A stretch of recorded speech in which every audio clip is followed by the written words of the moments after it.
Hello and welcome back to my channel. So if you have not subscribed to this channel, please go ahead, subscribe. Our target is to reach 20k by December the 31st. Okay, so in today's video, we have this Pam Kalaman saying that, or rather arguing that voting for Biden is harm reduction. The question everyone is asking themselves is that harm reduction to whom? And then he goes on to say that by voting for Joe, it will prevent the onset of fascism in the USA. To me, this guy sounds like, it sounds like a bold thing to claim that the Democrats aren't already facilitating fascism. It is a fascist state already. If you agree with me, please don't forget to say I do in the comment section below. Watch this clip and I'll be right back. You still have to vote for Joe Biden. Given Joe Biden's awful handling of the situation in Gaza and his failure on other issues, I've seen a lot of leftists advocate for not voting for Joe Biden or voting independent or third party or some other option. I think these takes are unserious and irresponsible, and I want to tell you why. I invite discourse and disagreement as any good leftist should, but in a direct general election contest between Joe Biden and presumably Donald Trump, you have to vote for Joe Biden. You already know this, but in the Electoral College, only two parties can have viable candidates at a time because of the first past the post system. This means that if either party on either side of the ideological spectrum splits off from itself, the other party will have a much easier time getting the votes that it needs to win the electoral votes of whatever state this is happening in. This is why advocating to vote for someone like Cornel West or, God forbid, RFK Jr. is unserious. It's not a matter of getting a better candidate, it's math. And I say it is irresponsible because as leftists, as someone who's a socialist, our primary objective is keeping fascists away from political power. Preventing fascists from gaining political power is the bare minimum necessary requirement for us being successful on literally any of the issues we care about. I criticize Joe Biden and the Democratic Party probably just as much as I criticize Republicans for what they do. But because of the math behind the Electoral College system, because any vote that doesn't go to Joe Biden makes it easier for Trump to win, you have to vote for Joe Biden. All that to say, we use our vote to vote for harm reduction. More broadly, though, leftists need to get better at understanding what electoralism can actually do. Electoralism is simply one tool of attaining and wielding political power. Solving any major problem in the United States, like the corporate duopoly or any other issue, will require far more than just electoralism. It will require movement building, namely activities outside of merely voting. But we would be fools to forego the opportunity to make things less bad than they could be. To summarize, we as leftists need to wield political power in any and all forms that we can get our hands on. That includes voting. But that's not all. If you stayed this long, this part's for the liberals now. This is your fault. People would not be having these feelings if Joe Biden wasn't being actively complicit in his side. The weakness of Democratic politicians and candidates directly strengthens the chances that a fascist can win. The only way we solve this issue is if you come further to the left. I have so much more to say on this topic, but I'll end it here. I understand your frustrations with Joe Biden, but there's a real difference between liberal democracy and fascism, and the only way we will resolve the tension that we're all feeling is by going further to the left. Okay, so all I can get from this video is that, harm reduction is used by a lot of palm color people basically to try and argue that, it doesn't matter how you feel about Biden, the alternative is worse, so you just have to vote for Biden. And why am I getting the feeling that this guy is talking to black people and people of color? Maybe that's just me, okay? And the stitches will prove that. So let's just get into the stitches, but leave your own thoughts in the comment section below. Let's get into it. Harm reduction. Harm reduction for who? Harm reduction for who? Be very, very for real. One thing that you said was that we're trying to keep fascists out of power. Have you seen the new resolution? That's number one. Number two, do you understand that you are asking Muslim Americans, many of whom are watching their family die right now, that they have to vote for the person who did it?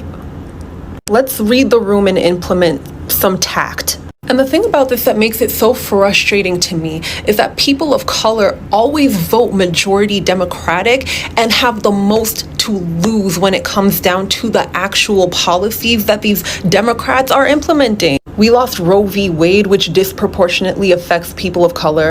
We recently lost affirmative action. And now we're watching hundreds of billions of dollars leave our country to go fund something this horrific. Everything there has been to lose has been lost by people of color and other marginalized people in this country. Implicit in a genocide. You use the word genocide, which is something that people who usually have your perspective don't usually use. So you gain my goodwill. And I have a question for you. And it is a good faith question. Why are you telling people, telling people to vote for Biden when you could be spending your energies berating the liberals that you consider to be the basis of Joe Biden's campaign, to use their collective pressure to make sure that black and brown people and Muslim people are heard? FYI, I'm not American. I only suffer from your foreign policy. I don't get to vote for it. But surely as a leftist, you must understand how this looks. Here you are, a white man, telling black and brown people and people who are disadvantaged that they must stop to use their only power to make sure that the Democratic Party and its internal institutions are moved into action that benefits them, which is their vote, rather than sounding the alarm to the rest of the liberals that dismay you. Why are people of color, why are Muslims not allowed brinkmanship? Why are they not allowed to ask and demand things for the people they want to vote from them? For the people who consistently, by thin margins, get them elected. Potentially use your voice to call for a ceasefire, threatening the Democratic Party that if they don't change tack, they're going to lose the very people who get them elected. Warn them about the incoming fascism. Because they don't seem to be scared enough of fascism to stop telling minorities what to do. My least favorite thing about this discourse of, you have to vote for Joe Biden no matter what, that the liberal Democrats and leftists keep pushing on us, is the fact that marginalized groups have been shouting questions from the rooftops for decades, asking y'all to actually put up candidates that we like, that do things for us, or answer just this one question. And maybe we should use the buzzwords that you guys love, because you keep saying that if the Republicans get into office, they're going to do a fascism. And my question to you is, and a lot of other marginalized groups have been asking, what makes you think the Democrats won't? Like, what is it about the Democratic Party that makes you think that they're not doing fascism? The 1994 crime bill that we keep reminding Biden that he did, he was a Democrat when he did that. Obama dropped 10 times his bombs on the Middle East as Bush did, or Trump would. Trump started that wall, but Biden finished it. Cop City's still being built under Biden. Biden got on TV and said that we should fund the police. Texas and Florida got rid of Black American history in their schools under Biden. We're protesting what's happening in Palestine and our involvement in it, and we paused for even just a moment one of the single largest televised annual events that the United States has. And just a few weeks after that, the United States Congress would vote on a resolution saying that anti-Zionism is anti-Semitic. They're not listening to us. Shoot, the Speaker of the House said he won't listen to us because he's a right-wing religious zealot that only cares about his sky daddy. They're doing a fascism right now. You guys asking us to pick between the fascist with the BLM in his bio or the fascist without the BLM in his bio? Harm reduction. Biden. Are y'all serious? What happened to candidates earning our votes? Unless there's a time machine involved somewhere, I do not see that happening at all. Go back and watch that whole video, because I really think this video shows that white people don't understand where they sit within the positions of power that control our world. Because this man goes on to explain the reasonings why he believes that we have to vote for Joe Biden. He goes on to explain the systems and things like that, not understanding that people like him created the system in the first place. Literally, what happened to the Americans of the American Revolution? If something is not working and you guys are seeing that something is not working, fix it. People who look like me have to fight so hard to even get our voices heard in the spaces that you can just walk in freely. On January 6th, despite what those people's political affiliations were, they did what they had to do to get their voices heard. They used their privilege, okay, to do what they had to do to get their voices heard. And in times like this, where people are literally dying, people in Palestine are dying, being killed every day, children are being killed every day, you sit up on TikTok and tell people to vote for the man who is allowing these things to happen and call it harm reduction. That's wild. It's wild. And it's just so weird to me how he feels very comfortable in telling other people how to vote, yet he does not feel comfortable in turning around and looking at the community that he comes from and telling them, okay, the reasons that they need to change their system. A two-party system is not working anymore. It hasn't worked in a long time. And we've been trying to change it, okay? Do your part. And I think if you are a white person, and I really mean this, if you are a white person and you think that you do not have the power to change the system that benefits you, I need you to understand why you're thinking that way.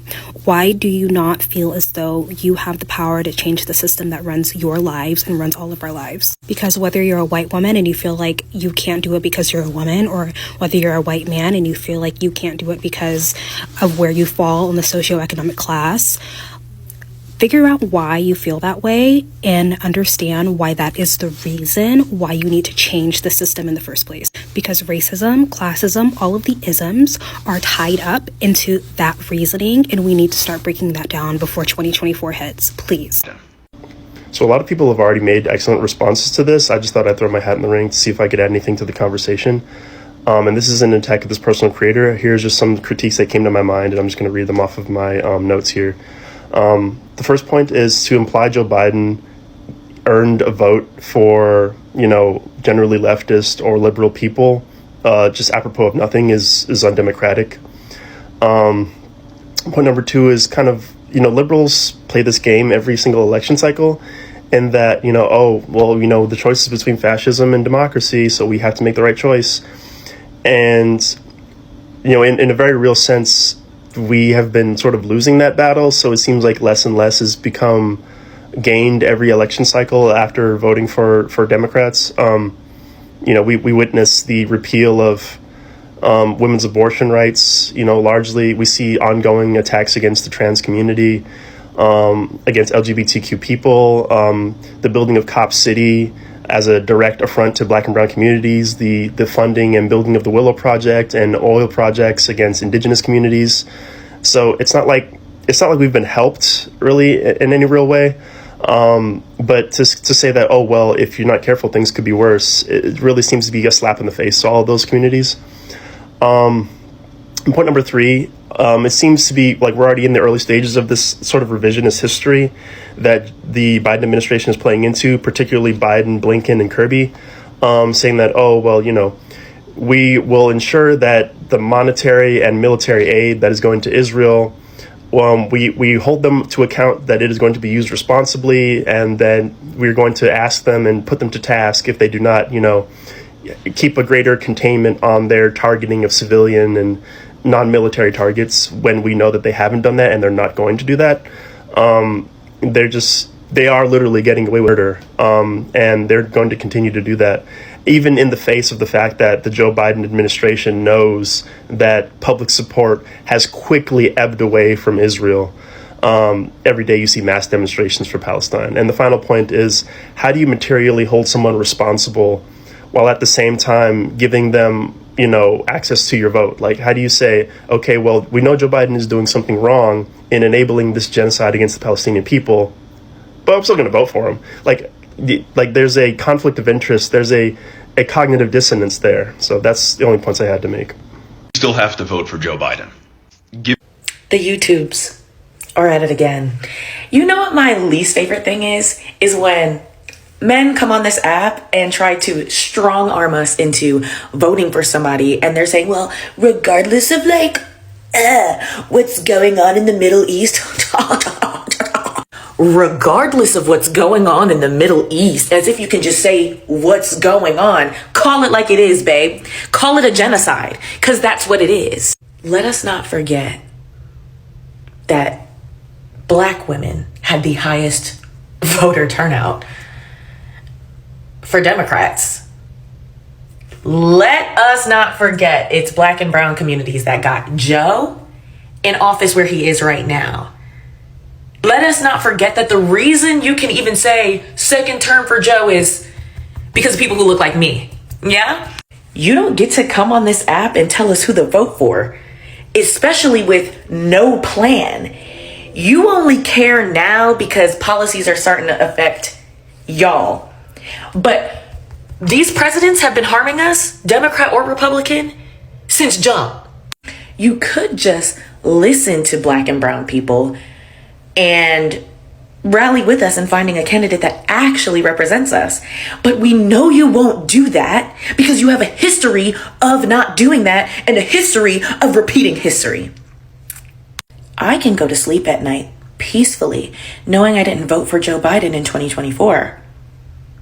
How will you sleep at night knowing you're supporting somebody who's funding inside? Totally, right? Except, what reason does Joe Biden have to do literally anything good? We have continually enabled this man to rest on the laurels of not being Donald Trump. We sucked it up when y'all said, we'll push him left. And even though that man sat in our faces and said, you're not Black if you don't vote for me. Knowing good and well he voted against integration. But we still said, okay, he's not Trump. We can get him to be more liberal. Except we didn't. We couldn't. Because of course he couldn't. He doesn't care. In his 4 years, he's expanded the wall, increased police funding, enabled more than genocide, robbed the people of Afghanistan, continued mass sterilization and detention camps. We shouldn't have detention camps, let alone them doing medical experiments on people that can't advocate for themselves because they're not legally in the country.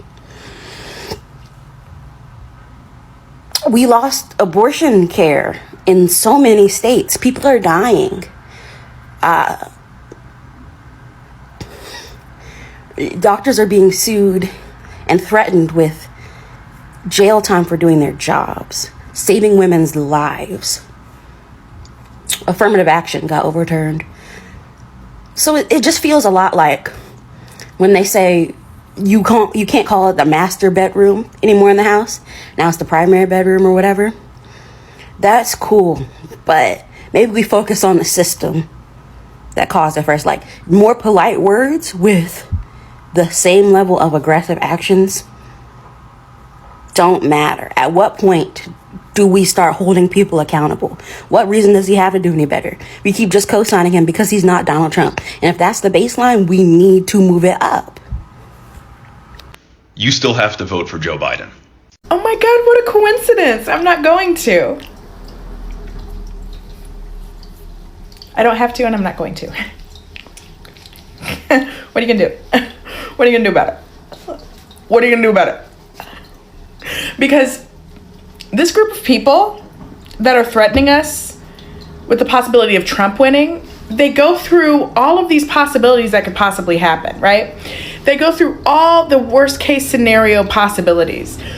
And the gag is, we've already been through them. As minorities, been through every single one. And we know how to survive those. Y'all don't. Y'all don't know how to survive fascism. You would be far more effective rallying us together and asking who we're going to choose between when it comes to Claudia de la Cruz or Cornel West. Which candidate are we going behind? That would be far more effective. Which candidate are we choosing between the two? Because we can't be separated with those two. That would be more effective. But instead, you're calling a maniac the harm reduction candidate. Please, I beg. Okay, so here's my take on this. This is what I think about this entire video, the first video, the main video of this video. I believe America is a free state or states, and people shouldn't be told who they should vote for, whom they shouldn't vote for. I mean, that's the whole point of voting. That's the whole point of a democracy. If people want to vote, they can vote, and if they don't want to vote, I mean, you can't force them to vote. And I think I can give a few tips to the Democrats if they want to win. Just my own thoughts. Biden can start, by fulfilling his campaign promises, right? I mean, I can mention a few, legalize a few things here and then. I can't mention them here, but I can, give you a tip. It's like from Jamaica, and that's just one of the promises. And another thing I can say is that he can call for a ceasefire and just doing more things to stop the war in the Middle East. Anything in those areas. To stop the war in the Middle East and just reparations. Let's talk about reparations. If you can just do those two things, as in currently, if you can just do those two things, stop the war in the Middle East and pay the reparations to Black people. I mean, we're not talking about money. We all know what reparations are. This can favor Biden a lot in the upcoming polls. But the problem is that, they can't do that. They cannot do that, even though they know that it's the right thing to do. They won't do it. And that's the part of the issue. Let's get deeper into this. As Israel's US-backed war against Hamas intensifies and Palestinian civilians' unalivings mount, a growing number of swing state Muslim American and Arab American leaders are warning President Joe Biden that he is losing support from their communities in ways that could cost him in the next year's elections. Muslim Americans overwhelmingly backed Biden in 2020 and would be expected again in 2024, especially if his opponent is former President Donald Trump, who has revived his plans to ban many Muslims from entering the United States. But in multiple battleground states that Biden won with thin margins last time, a growing chorus of community leaders say his handling of the war in Gaza and Islamophobia at home jeopardize his path to victory in the electoral college, with many Muslim American and Arab American voters saying that they plan to either stay home next November, vote for a write-in or a third-party presidential candidate, or simply leave the top of the ticket blank. And while the election is more than a year away, these warnings are coming not just from usual suspects, such as never satisfied activists on the restive left, but Democratic elected officials, non-partisan community leaders, Muslim get-out-the-vote groups, and even some of Biden's biggest Arab American validators. It literally may dissuade enough voters to sit back in the next election and watch Donald Trump control the presidency. Watch the Republicans control the Congress and also know that conservatives will have control of the Supreme Court, said Al-Zayat, the CEO of Engage, the country's largest group focused on turning out Muslim American voters. I don't know if I pronounced those words correctly, but pardon me, please. And the sad thing about this is that those who truly care about democracy did this to themselves by their mismanagement of this issue.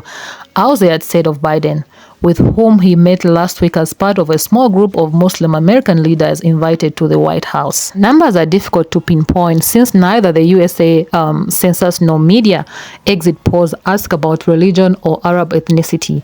But a post-election poll conducted by the Council of American Islamic Relations found that 69% of Muslim American voters backed Biden in 2020. And while Muslims are a tiny minority of the overall US population, about half the number of American Jews, they happen to make up a large enough proportion of several battleground states to be at least theoretically capable of swinging an election. And the only